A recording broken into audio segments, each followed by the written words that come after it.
We're taking our table saw to the next level.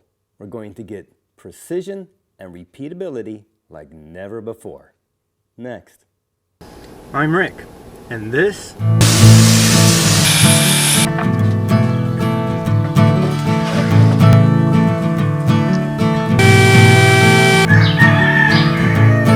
shut the heck up, you stinking boosters.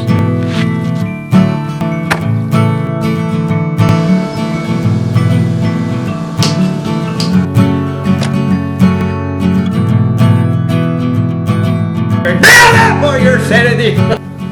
This is the shack. Hey everybody, welcome. In this video, I'm going to kind of go over my newly acquired, waiting for months, Incra Fence system. I actually had purchased this Black Friday back in 2021. Didn't show up till the first week or so of August. So it took quite a few months for it to show up. Unfortunately, I had other things to do, some projects I had to finish and do some things, and then a lot of little personal life stuff got in the way, so this system sat on my floor for about 2 months before I was able to actually get to it. As you see here, this is the end product. Finally installed and very, very accurate. And it looks nice on my table saw that and also has had a nano coat put on, nano technology, or anyone, I don't know, I'm not into that stuff. I'll put a link to a video up here. I would suggest you do this to your table saw. Unbelievable, the results. Even though I had probably a couple weeks prior honed the top, waxed it, did all this stuff to it, and it still rusted. So that really threw me for a loop, and I was on a quest that led me to carbon coat. Check up the link, or check in the description. I will have links to everything I talk about in the video. Talked with the owner, Dan, for a couple of months before I actually purchased the product, put it on. Fortunately or unfortunately, depends how you look at it. When I put it on, family issue, things happened. My daughter was in an accident and stuff. I was scheduled to fly back to Tennessee to look at properties, had to postpone it for a couple of weeks, then went back. So this tabletop actually sat for about 2 to 3 weeks, two and a half weeks after I had initially put the carbon coat on. So I had plenty of time to cure. And I am here to tell you, this is the slickest this table saw has ever been. Even after I honed, waxed, did all this stuff to it, this carbon coat is unbelievable. Highly recommend it. So sorry about the side thing, but yeah, I am just blown away and very impressed with this carbon coat. Now back to my installation. I'm not going to bore you with me putting it on anything. I'll just insert a few things here. Main thing is what I took away from the installation process, because there's a couple of things that it says in the directions that I could not do because of the way my table saw is laid out. One thing I think Incra should do is needs to update their installation manual, only because when you first open it up, you see, and again, I'll put in pictures here, it has a job site table saw. So this is basically putting on a basic table saw, not a cabinet table saw. Not that it's bad, but it shows 2 mounting brackets. The pack comes with 3 because I have a 52-inch. If you just have a 36-inch, you probably will only have 2 brackets. So that was like, okay, and it shows it right there next to the miter slots, and I completely repositioned mine differently because I wanted to distribute the weight of everything a little bit further out instead of just in a couple of points that were close together. I wanted to separate it and have even distribution throughout the whole thing.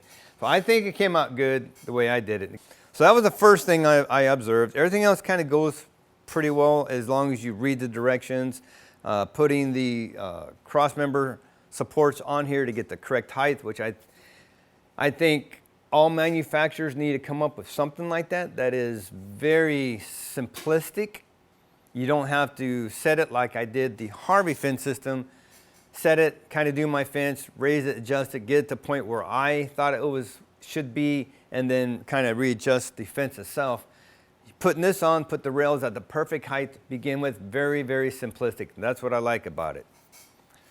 Now the only other thing that really I ran into was when I came to putting on the positioner itself. As you set this up, you get your position or base, they want you to set it 20 inches from the miter slot right of your saw blade, 20 inches from that, and then you're supposed to go underneath and adjust. As you see in this photo, I don't have any open space. That is basically if you have a 36-inch, the rails extend off of the table saw, so you're able to get underneath there and adjust it.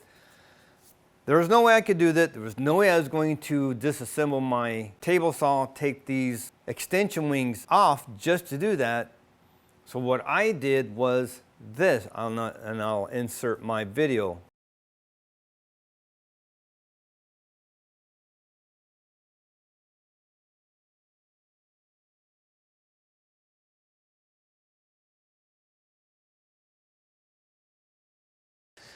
Think maybe I have it solved. I think I got it right.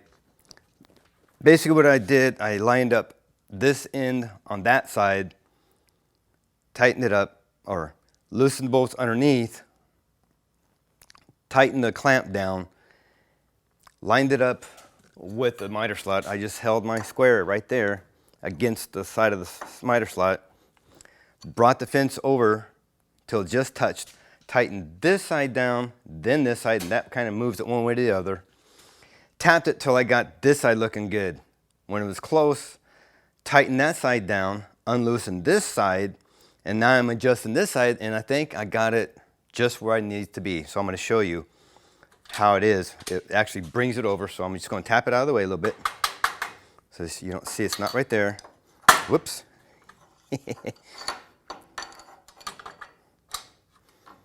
I guess I could that. Right, oops, too much. Right there, just touches. So I'm gonna tighten this side down. I'm gonna reposition the camera, then I'm gonna tighten this one down, and you'll look at the other end, and you're gonna see this piece move this way or that way. It's gonna line it to with that end of the slot down there. Lines up good. I can undo this, tighten this side up, and it should be good to go. A little back and forth, but it's the only thing I can do right now. Let me tighten this one up, and you'll see that thing move over. Should be starting right now. See? Brought it right over.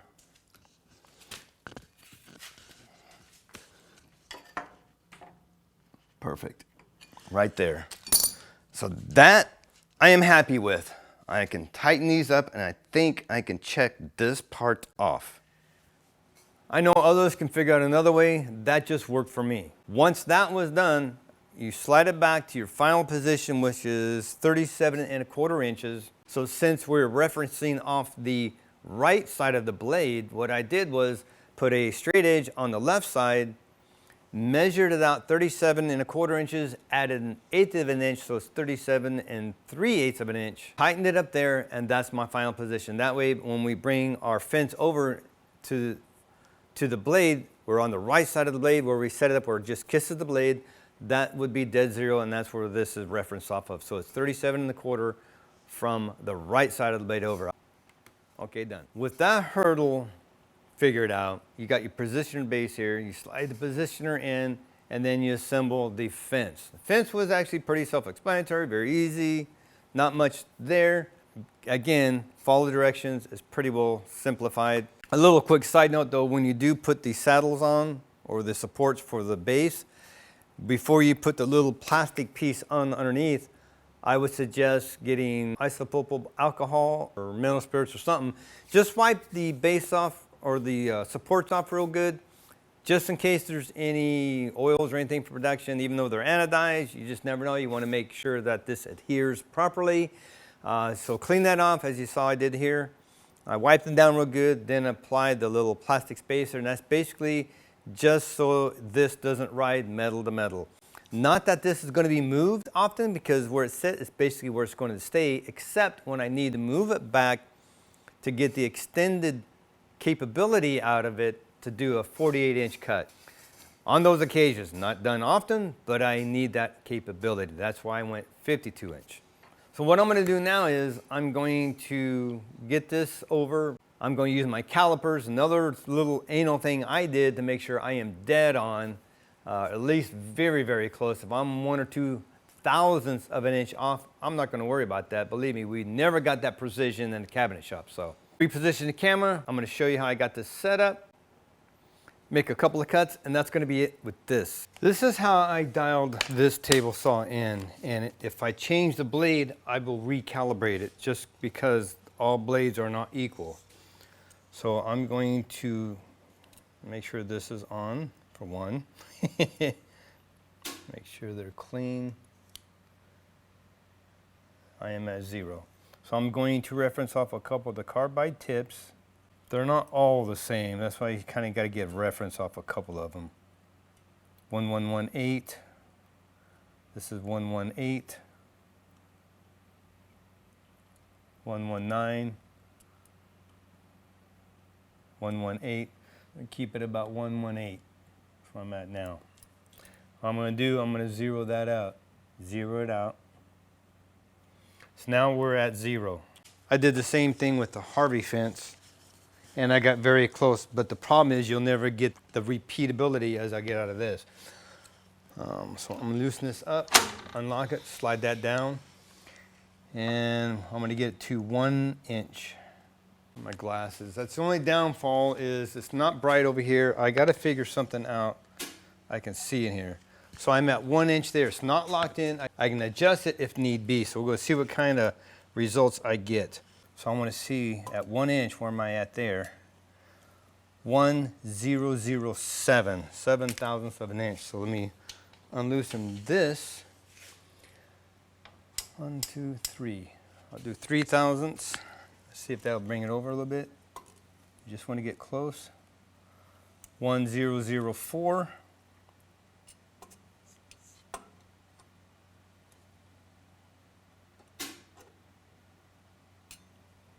That's 1 inch dead on.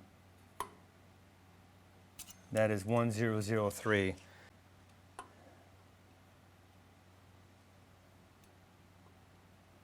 .003.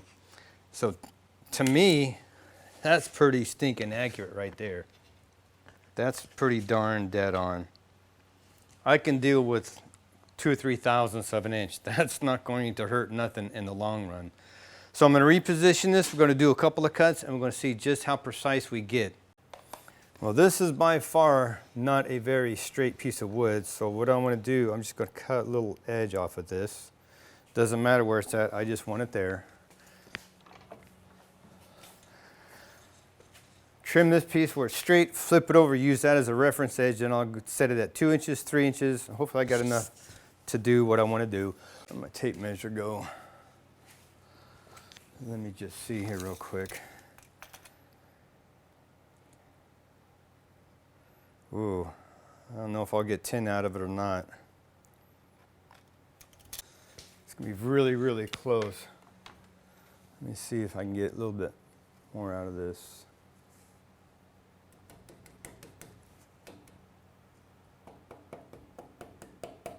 That's close enough right there. I got my new blade on there again. Carbide, or rigid. Got my new ridge blade on there. I think we're good to go. Turn the vacuum on, we can do this.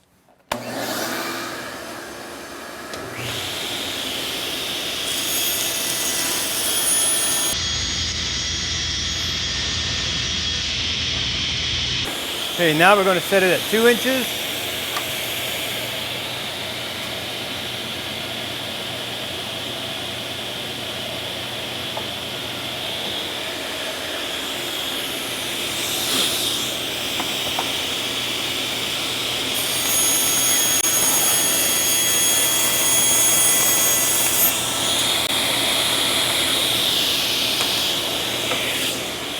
Three inches.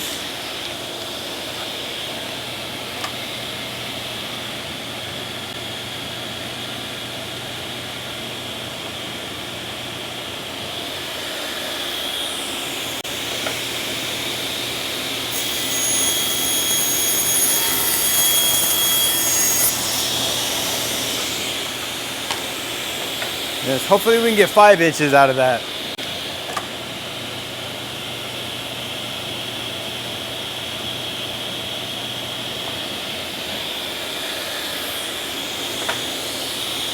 Ah, didn't get 5 inches out of it. Damn it.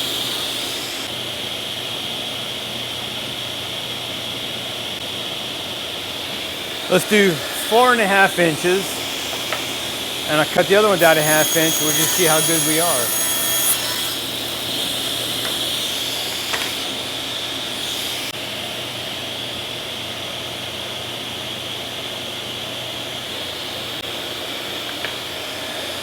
So this one we're going to cut down to 2.5 inches, not 3 inches.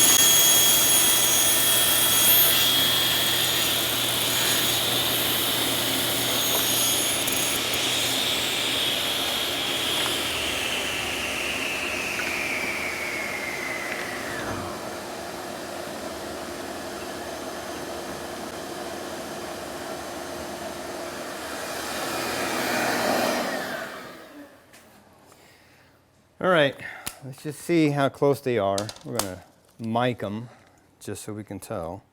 Turn this on. I am at 0. Okay, the first one should be 2 inches. 2.002. Oops. No?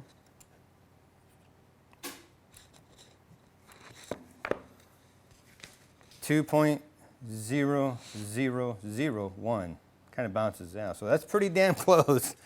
Now this one should be 2.5 inches, so it should be 2.50.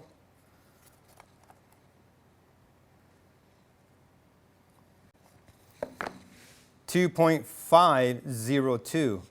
0.02 of an inch off. That, yeah, I can get that repeatable every day. So now, put these on each other. Holy crap, I can't even feel a proud spot on it nowhere. These are dead on. You see that? Look. Even my fingernail. It's dead stinking on. You can't do that with a traditional table saw, plain and simple. You're never going to get that result. Boom, done. Now that's results you can't argue with. To be that precise and to make 3 cuts and have them line up, I mean, perfect. You saw, I took my fingernail, went across. There was no high spot. That was dead on precision. That you cannot get. That type of repeatability you cannot get with a traditional fence system. This takes your table saw to an unbelievable level that is not attainable through a traditional fence. There's just no questions about it.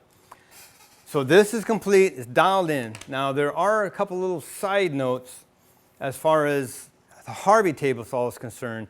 You have to redo the power switch because there's no way to connect it because originally it was bolted to the rail. There is something that comes with this, and I'm going to have to order more because I decided to use them to make it easy on me. They're the floating stop system. I had to actually use the T-nuts for that. I drilled 2 new holes in the top of the switch in case, for some reason, if something happens, I get rid of whatever and it goes back to the original. It still has the original slots in it. I didn't want to alter those. So you have 2 slots on the top of your bracket that holds the power switch on. On the inside of those, I drilled 2 3/8 holes so that the 3/8 bolts can fit through that into the T-nuts. Slid that on underneath, as you see here, and bolted my switch on that way. Worked perfect, and that way if anything happens, I can actually move the switch for some reason. I'll loosen them, it can slide and tighten them back up. It makes it very, very simplistic. Now the only other thing is the dust collection system that usually mounts to the back. I have to go down to the metal shop and give me a couple of pieces of metal, but get more of those T-nuts or get another pack or 2 of the floating stops and use the T-nuts out of that and mount a couple of brackets underneath here so I can slide them in where I need it and then mount the Harvey dust collection, the overhead dust collection, because right now I don't have it because it's not connected. Again, it was mounted to the back rail. So those 2 things you're going to have to alter if you get the system. You have to figure it out. So if you're subscribed and have that notification bell rung, when I update the video and show how I mounted the rear overhead dust collection onto the Incra system, you can see that and maybe get an idea. But I have to go back in the house, go into Incra's website and order a couple more of those.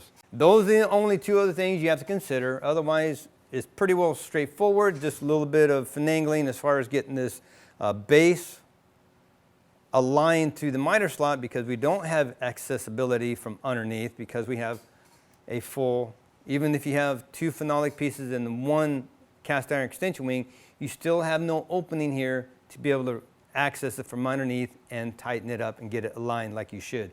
And the only other thing I'm going to do is, for me, because I don't have to keep putting my glasses on just to look at the measurements, I'm going to get some type of a small magnifying glass that's on a base, so I can set it here on the positioner, tilt it down so I can read the numbers a little bit easier. And I need light, because for me it's dull and I can't see very well. I got to put my glasses on and I got to, okay, I'm close, I got to really focus on it. It'd be nice to have a magnified window or something in here to enlarge them so I can see that line and the numbers a little bit better. Especially that it's a few inches further away from the center.